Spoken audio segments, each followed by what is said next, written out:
and I found myself holding a live hand grenade, and I forgot what to do. I couldn't remember if it was thumb clip, pull pin, or pull pin, thumb clip. And chances are, whether you run your own business, manage a team, or simply manage yourself, you are always connected, you are always on call, you're always distracted.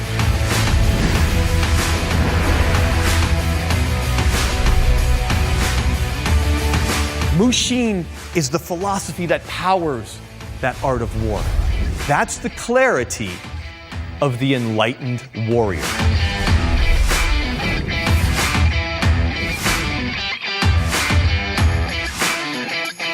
Think in your business or personal life. What's one hand grenade decision you're holding on to because you can't see good choices? Think about it for a minute.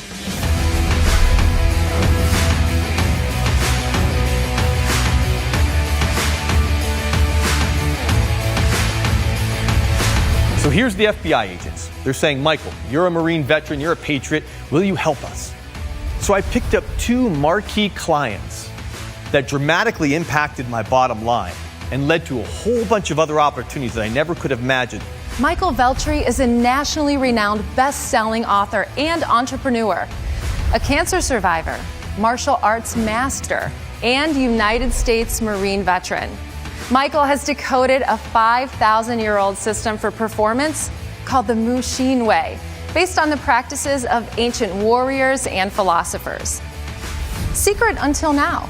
Michael is going to share how we can use these time-tested techniques to perform at our best, deliver high-impact results with balance, not burnout, and drive transformation in our businesses and our lives. Ladies and gentlemen, Michael Veltri.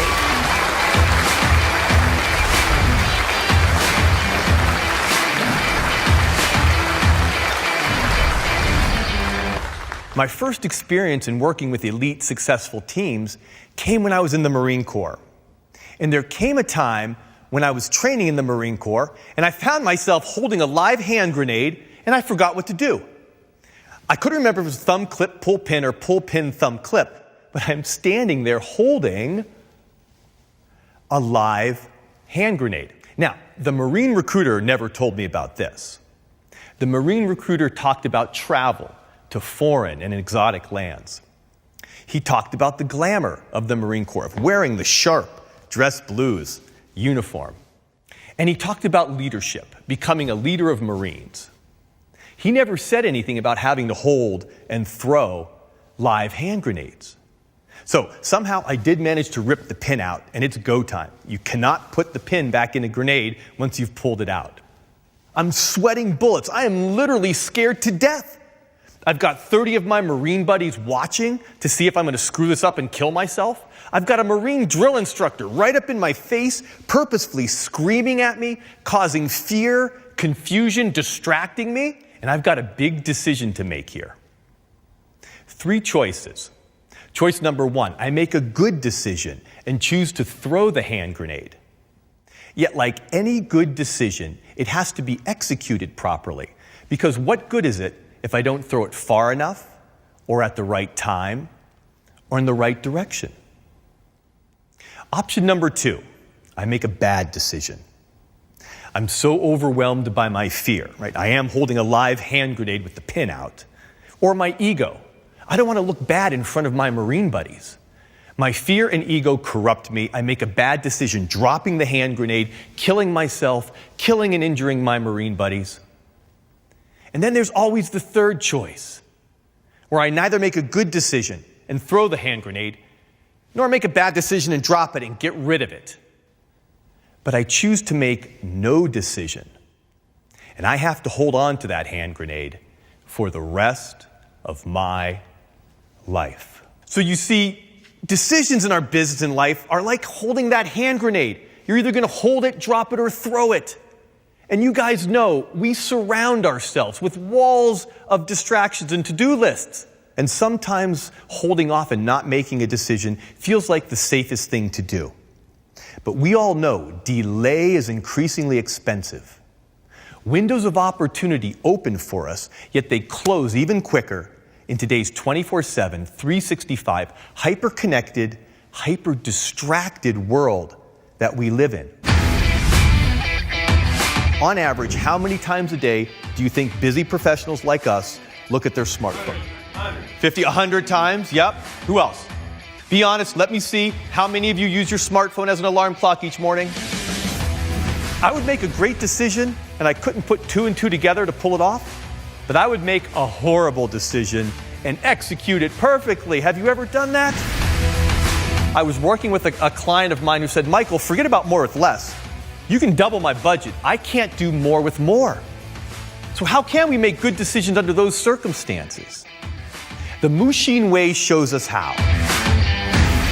Say you get a 5-word text message from your boss or from your largest client. And that 5-word text message simply says, hey, we have to talk.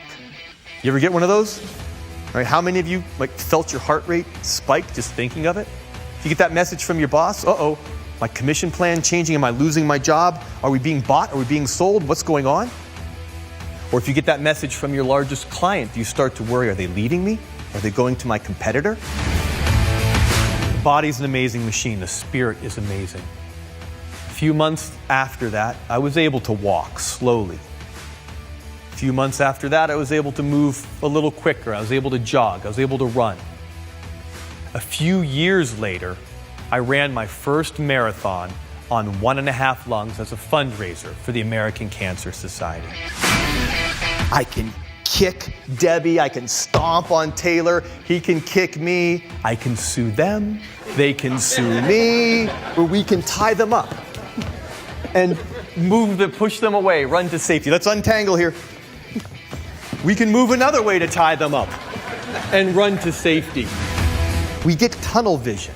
And in the Japanese martial art of Aikido, we are taught to expand our horizon to include the view of your opponent. That is a lesson that business people often try a lifetime unsuccessfully to learn. Because if you cannot see what your competition is seeing, you are eventually going to fail.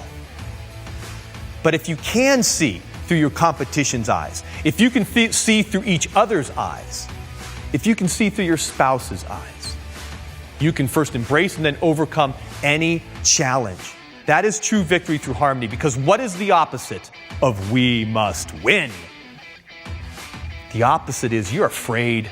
You're afraid to fail. You're afraid to look bad. You're afraid to try something new. You're afraid to innovate, and you are going to lose. Now, many of you know I lived in Japan for 10 years. Japan's a beautiful country.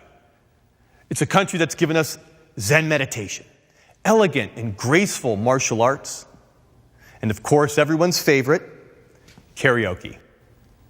Modern Japan, however, has produced phenomena of overworked, hyper-connected, hyper-distracted worker bees called hatarakibachi in Japanese. And these worker bees, whether they're 25 or 65, are so connected, so stressed out, so distracted that they will literally work themselves to death. It's called karoshi in Japanese. And they will die at the office after an 18-hour marathon workfest, or on their 3 or 4-hour commute home or to the office. And the irony is, after I spent 10 mindful, beautiful years in Japan, not a part of that worker bee community, I left Japan to pursue my American dream, returned to America, and promptly created my own version of karoshi right here. I was literally working myself to death. You see, several years ago, I followed the common business advice of the day to pursue your passion. And I did. I left a very comfortable, a very secure, and very well-paying job in corporate America to start my own business, doing something I loved to do, I was good at doing, and I had fun doing. And I promptly started working longer and harder, with more effort, producing more mediocre results than I ever had in my entire life. This is how my day went. See if this sounds familiar. I'd wake up every morning at 5 or 5:30. My smartphone would be my alarm. I would start looking at my work emails, text messenger, calendar items. My heart rate would spike, worrying over what I just saw. I'd jump out of bed, get ready, get to the office, and then like a hamster on the wheel, I was always running. I was always reactive, barely keeping my head above water, fending off 100 distracting messages at once. And chances are, whether you run your own business, manage a team, or simply manage yourself, you are always connected, you are always on call, you're always distracted. How can we win this losing battle against distractions, continue to be productive at work, meet all of our demands, get back to our clients immediately, follow up with our boss, follow up with our family, and be successful and productive with balance, not burnout? Well, the Japanese have a word, a concept called mushin. And this word mushin literally means no mind.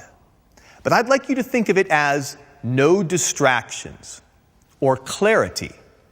And this concept of mushin was developed hundreds of years ago on the feudal battlefields where the samurai warriors weren't texting, they were fighting to the death with razor-sharp swords. Forget about seconds. Life or death for them was decided in milliseconds. The samurai warriors couldn't be distracted. They had to clear their mind. And this practice of mushin frees the mind from the shackles of fear and ego, frees the mind from the shackles of guilt and obligation, frees the mind of distractions.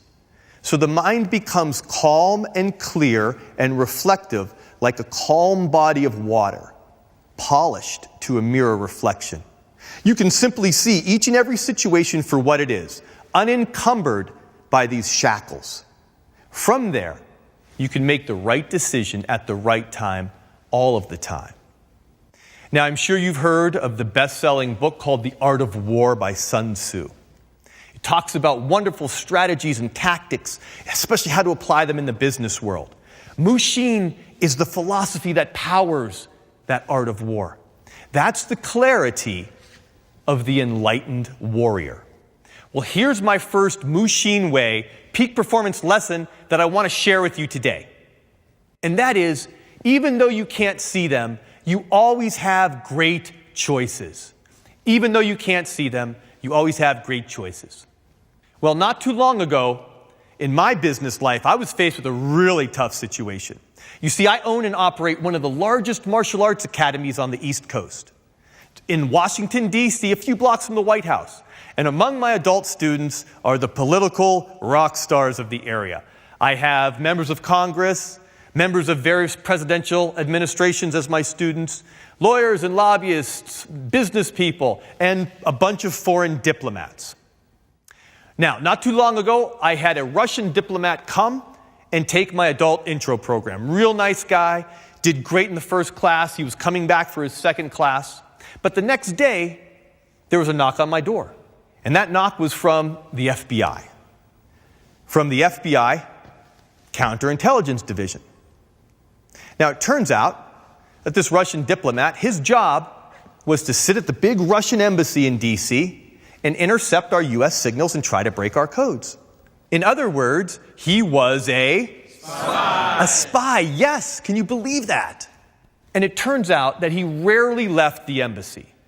The embassy is self-sufficient. The diplomats work there, live there. The kids go to school there. The only time this fellow would leave would be to run down the street to the Whole Foods grocery store and come back. He didn't go out and socialize. He didn't go out to dinner or out on dates. The only time he decided to leave the embassy for any amount of time was to come train at my martial arts academy. So here's the FBI agents. They're saying, Michael, you're a Marine veteran, you're a patriot. Will you help us? Can you do anything within your power to make sure he joins? Even give him a scholarship. We'll pay you on the back end to compensate for you. Make sure he joins. And then we're going to plant some of our young FBI agents to go through your introductory program with him. We're going to befriend him, and maybe we'll try and get him to go out for drinks. And then we're going to try and turn him. Try and get him to spy for us. Will you help us? I mean, if you've ever watched the TV show The Americans, this is straight out of The Americans. So here I am thinking, okay, wait a minute. I got to betray the trust of my student for these guys? I got to lie to my students, pretend I'm something I'm not, or lie to my staff, or if I need to get my staff involved, have them lie to everybody? Or what if I say no? And then what's going to happen? Am I going to be worrying that they're secretly going to infiltrate my class? Or is the IRS going to knock on my door the next day and give me 10, 15 years of audits? This was horrible. I didn't think I had a good choice, but I did. And I'd like you all to pause and think right now. I know you're facing similar situations. Think in your business or personal life. What's one hand grenade decision you're holding on to because you can't see good choices? Think about it for a minute. So I knew I was faced with a really big hand grenade decision, and I needed to talk to someone else besides these two young guys. So I said, gentlemen, I'm sure you understand this is a huge decision for me. I'd like to talk to your boss. They said, fine, Michael, okay. The FBI headquarters actually is not too far from my academy also. So there I am at the FBI headquarters, and I'm meeting with these gentlemen's boss. He's a man closer to my age. He was also a Marine veteran. Now, we didn't know each other in the Marine Corps, but there was a relatability, and we started talking. I explained to him about the Japanese martial art of Aikido, how I not only teach the physical side, but also the leadership development side to my students. And he started thinking, and then he made a suggestion. He said, well, forget about that Russian spy, that diplomat. We'll work on him later. I see a bigger opportunity here. Would you like to come and teach our staff? That's something I didn't see coming. What that turned out to was me teaching at an elite intelligence facility called the National Counterterrorism Center. The NCTC, the National Counterterrorism Center, was created after September 11th. And this group, you've all heard of the tip of the spear? Well, the NCTC is the razor-sharp edge of the tip of the spear. It's made up of elite FBI agents, CIA officers, and military special forces. And so I got a brand new gig teaching at this great organization, not only the martial arts side, but also the leadership development side. That led to me getting another great marquee client, the CIA headquarters. So I picked up two marquee clients that dramatically impacted my bottom line and led to a whole bunch of other opportunities that I never could have imagined, just because it allowed me to uncover those hidden great decisions that are always there. The Mushin Way provides access to that clarity of the enlightened warrior. We have to exercise our Mushin muscle. And like any new exercise, the more you do it, the better you get. We lift 5 Mushin Way pounds, exercise that muscle, then 10, then 15. Next thing you know, you're bench pressing 300 Mushin Way pounds. It's a practice.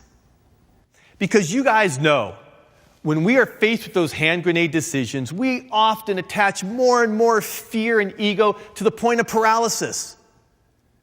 But when you pause to stop and think, where are my strengths holding me back? Where are the great decisions that I cannot see? I know they're there.